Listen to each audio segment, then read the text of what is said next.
তিনটি কারণে industrial attachment একজন শিক্ষার্থীর জীবনে কোনো কাজে আসে না, কোনো উপকার করে না। ফার্স্ট, যেই বিষয়ে আপনি ইন্ডাস্ট্রিয়াল ট্রেনিং করতে চাচ্ছেন ওই বিষয় সম্পর্কে আপনি যদি আপনার চলমান সপ্তম সেমিস্টারের ভিতর দিয়ে কিছুই না জানেন, তাহলে আপনি ওই সময়ে ট্রেনিং করতে গিয়ে আসলে খুব বেশি ফায়দা নিতে পারবেন না। সো এখন যদি আপনি ইন্ডাস্ট্রিয়াল ট্রেনিংয়ের কোনো টপিক সিলেক্ট করে থাকেন, তাহলে আজ থেকেই উচিত সেই বিষয় সংক্রান্ত বেসিক নলেজ অর্জন করা। আর যারা আগে থেকে কোনো একটি বিষয়ে জানতেন, এখন সেই বিষয়ে আরও ভালো শেখার জন্য এই ইন্ডাস্ট্রিয়াল ট্রেনিংয়ে সেই বিষয়ের উপর ফোকাস করছেন, তারা অবশ্যই এগিয়ে থাকবেন। দ্বিতীয়ত, ট্রেনিং সেন্টার অনেক ক্ষেত্রে দায়ী। মূলত আপনি যদি সত্যিকার অর্থে কাজ শিখতে চান, তাহলে উচিত এই টাইমটা আপনার পড়ালেখা একদমই নাই।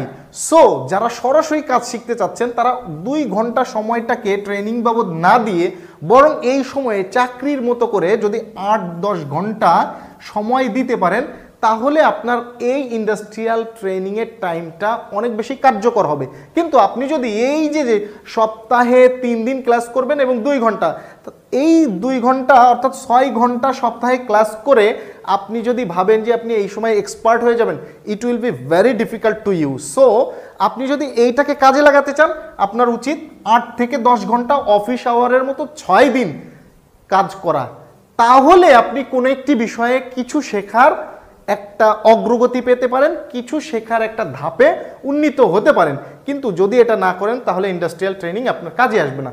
তৃতীয় আরেকটি যে কারণ, সেটি হচ্ছে ইন্ডাস্ট্রিয়াল ট্রেনিংয়ে পলিটেকনিকের কিছু শিক্ষক আছে যারা নিজেদের চয়েসে শিক্ষার্থীকে পাঠায়।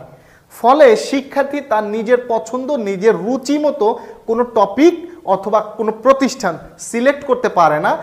এই কারণে শিক্ষার্থীর ইন্ডাস্ট্রিয়াল ট্রেনিংটা পুরোপুরি ব্যর্থ হয়ে যায়।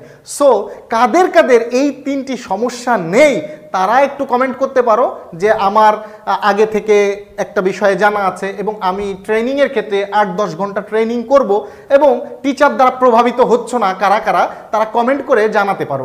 এবং ইন্ডাস্ট্রিয়াল রিলেটেড আরও একটি ভিডিও আমি ডেসক্রিপশনে দিচ্ছি, তুমি সেই ভিডিওটি দেখে নিতে পারো, কারণ এই ভিডিওগুলো আমি আগেই করেছিলাম। ধন্যবাদ।